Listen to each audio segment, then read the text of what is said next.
Welcome back to Discover Estonia. We're in Tartu, the second largest city and one of the European capitals of culture in 2024. This is where Estonia's first theater was built, its first newspaper published, and its first song festival was held. It's our starting point to learn about Estonian culture in all of its many forms. Come with me.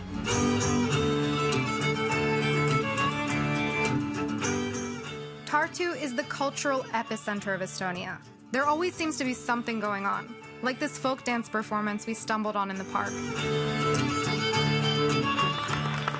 Chief among the city's creative spaces is Tehas, a former factory complex that's now a hip gathering spot for artists.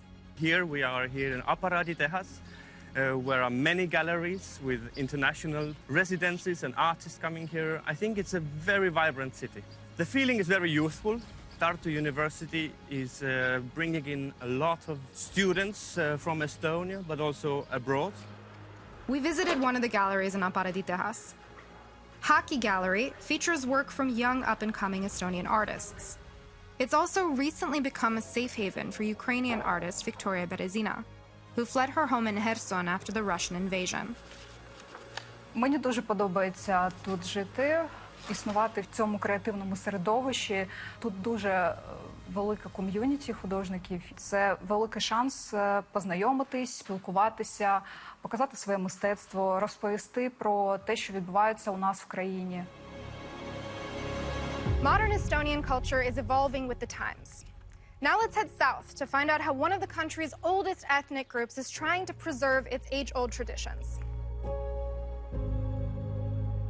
Arriving in Setomaa can feel a bit like stepping back through time. The region straddling the border with Russia is inhabited by the Seto people. They have their own dialect, religion, and traditions they've fiercely maintained for centuries. Before 100 years ago, this was absolutely 100% oral culture. People were illiterate, and every knowledge you had to pass on orally. I'm often thinking that it must have been like living in a musical, because the Setos have songs for every occasion, for working, for herding, for partying, and this was how knowledge and traditions and tales were passed on. Helen Kulvik has been living in Setomaa for years. She's taking us to learn about the Seto polyphonic singing tradition, called lelo. But first, we need to get dressed for the occasion.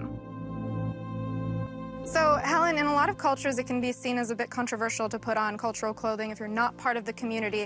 In Setomaa, it's encouraged. Can you explain to me why that is? I think we just want to learn about the community and the culture as much as possible. And by getting dressed up in a national costume, you kind of start understanding the culture so much better, because you understand which piece works where. And we also like to see how a person transforms through this process. All right, well, now it's my turn. Helen and Jana are going to help me dress up Seto style. And every woman has different... Yes, like as you see, all our patterns are different. Oh, wow, yeah. Yeah, there are no two that are alike in the world. Like a snowflake. Yes. It's said that you can hear a Seto woman before you see her, because of the clanging of all of her silver jewelry. My headpiece, or vanik, is different from Helen and Jana's, because I'm not married. Married Seto women also wear a large silver brooch, a symbol of fertility that's passed on through generations.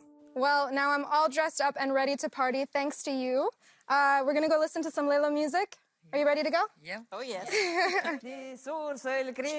Lelo singing is believed to be about 2,000 years old. It's still considered a crucial part of Seto people's cultural identity. So, Jana, can you describe a little bit Lelo singing? What are we going to hear? So I'm going to sing words or a line, and the choir is repeating it. And there is one woman who is singing this higher voice called Killa. Okay, great. Let's take a listen. This song is about asking the sun to go down so the working day can end. As you can hear, there's still a lot more songs left to discover. So thanks for watching and stay tuned. Our trip isn't over here in Estonia. So see you soon. Bye-bye.